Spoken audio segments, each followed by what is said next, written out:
Halo semuanya, hari ini kita bakal ngebongkar satu konsep yang kayaknya semua orang udah tahu, kewirausahaan. Tapi yakin definisi yang ada di kepala kita selama ini udah bener? Gimana kalau ternyata itu keliru? Yuk, kita luruskan bareng-bareng dan kita lihat apa sih yang ngebedain seorang entrepreneur sejati? Oke, langsung aja nih ke pertanyaan paling penting buat Anda. Sebenarnya, Anda itu pemilik usaha atau seorang entrepreneur? Kelihatannya mungkin mirip ya, tapi percaya deh, ini dua dunia yang beda banget. Dan ngerti perbedaannya ini adalah kunci dari semua yang akan kita bahas hari ini. Coba lihat dua grafik ini. Yang kiri, itu pemilik usaha kecil. Pertumbuhannya stabil, lurus, gampang ditebak. Tujuannya apa? Ya, pendapatan pribadi yang aman. Nah, lihat yang kanan, itu jalurnya entrepreneur. Tujuannya pertumbuhan eksponensial yang bisa di-scale up gila-gilaan dan fokusnya itu ke nilai perusahaan. Ini bukan soal mana yang lebih baik ya, sama sekali bukan. Tapi soal DNA strateginya yang benar-benar beda. Tapi kok bisa beda gitu ya? Nah, untuk ngerti perbedaan fundamental ini, kita harus mundur sedikit, lihat akarnya. Karena ada satu ide yang benar-benar mengubah permainan dan mendefinisikan ulang kewirausahaan seperti yang kita kenal sekarang. Dulu banget nih, di abad 18-an dan 19-an, definisinya itu simpel aja. Ada Richard Cantillon yang lihat wirausaha itu ya murni sebagai penanggung risiko. Beli di harga pasti, jual di harga yang nggak pasti. Terus ada Jean-Baptiste Say yang ngelihat mereka sebagai pengoptimal. Mindahin sumber daya dari yang kurang produktif ke yang lebih produktif. Fokusnya jelas kan, risiko dan efisiensi. Tapi ini belum nyampe ke intinya. Nah, disinilah semuanya berubah. Tahun 1934, seorang ekonom bernama Joseph Schumpeter datang bawa ide yang radikal. Dia bilang, entrepreneur itu bukan sekedar pengambil risiko atau manajer. Bukan. Entrepreneur adalah inovator yang menghancurkan tatanan pasar yang lama. Fokusnya geser total ke inovasi yang disruptif. Konsep utamanya itu namanya creative destruction, penghancuran yang kreatif. Maksudnya apa? Ini adalah proses di mana inovasi baru datang dan boom, menghancurkan produk, layanan, atau cara kerja yang lama.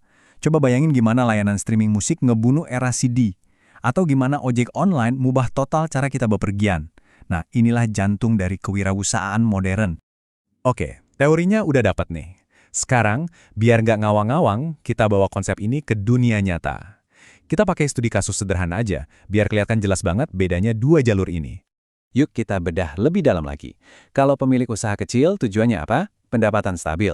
Biasanya mereka pakai model bisnis yang udah ada, udah terbukti. Pertumbuhannya lurus saja, linear. Nah, sebaliknya, seorang entrepreneur itu fokus utamanya adalah pertumbuhan aset dan valuasi perusahaan.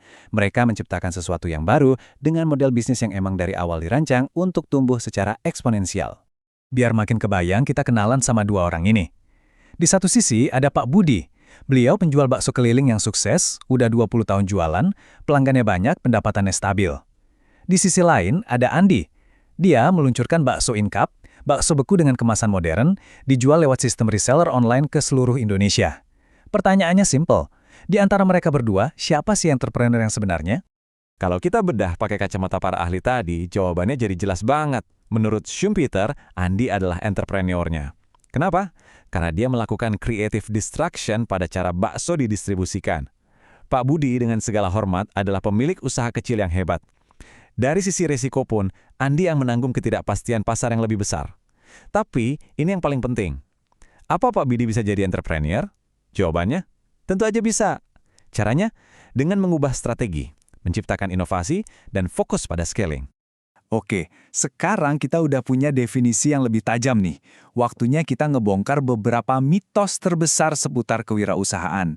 Saya yakin Anda pasti sering dengar beberapa di antaranya, dan mungkin Anda bakal kaget. Mitos pertama, mitos DNA. Katanya, entrepreneur itu bakat dari lahir, bukan dibentuk. Wah, ini salah besar. Kenyataannya, kewirausahaan itu adalah sebuah disiplin, sebuah ilmu. Kemampuan melihat peluang, mengelola risiko, itu semua adalah keterampilan yang bisa dipelajari dan dilatih terus-menerus. Mitos kedua, wirausaha itu penjudi nekat, suka ambil resiko tinggi. Justru kebalikannya, entrepreneur sejati itu adalah pengambil resiko yang sangat terukur. Mereka itu jago banget ngitungin resiko. Mereka menghindari resiko yang nggak perlu, dan ahli dalam mencari cara untuk meminimalisir resiko yang harus diambil. Selanjutnya, mitos soal uang. Banyak yang mikir tujuan utamanya pasti duit. Padahal bukan loh. Kenyataannya, pendorong utama mereka itu adalah hasrat untuk mencapai sesuatu, untuk menciptakan sesuatu, dan kebebasan. Uang itu cuma efek samping, cuma indikator kalau mereka berhasil. Dorongan sejatinya adalah memecahkan masalah. Dan ini nih, mitos terakhir yang paling populer. Anda harus muda, energik, baru lulus kuliah untuk mulai jadi entrepreneur. Kenyataannya, data justru bilang sebaliknya. Puncak aktivitas kewirausahaan itu terjadi di usia 35–45 tahun. Kenapa? Karena di usia itulah pengalaman, modal, dan jaringan kita lagi matang-matangnya. Jadi, ingat ya angka ini 35–45. Itu adalah dekade emas untuk memulai. Jadi kalau Anda merasa sudah terlambat, buang jauh-jauh pikiran itu. Pengalaman Anda itu bukan beban, tapi justru aset paling berharga. Jadi, intinya apa? Kewirausahaan itu bukan sihir, bukan wangsit yang turun dari langit. Ini adalah sebuah proses, ada langkah-langkahnya, sistematis, dan bisa diikuti oleh siapa saja. Yuk, kita lihat kerangkanya. Prosesnya bisa kita pecah jadi 4 langkah simpel. Pertama, ada keputusan untuk memulai. Ini biasanya dipicu oleh sesuatu, sebuah triggering event. Kedua, mengembangkan idenya sampai matang. Ketiga, mengeksekusi ide itu menjadi sebuah perusahaan nyata. Dan yang keempat, ini bagian yang paling menantang, mengelola dan menumbuhkan perusahaan itu. Jadi, kalau mau dirangkum, ada 3 hal penting yang perlu banget Anda ingat dari pembahasan kita hari ini. Pertama, definisinya. Kewirausahaan itu soal creative destruction, bukan sekedar jualan. Kedua, pembedanya. Fokusnya ada di pertumbuhan dan inovasi.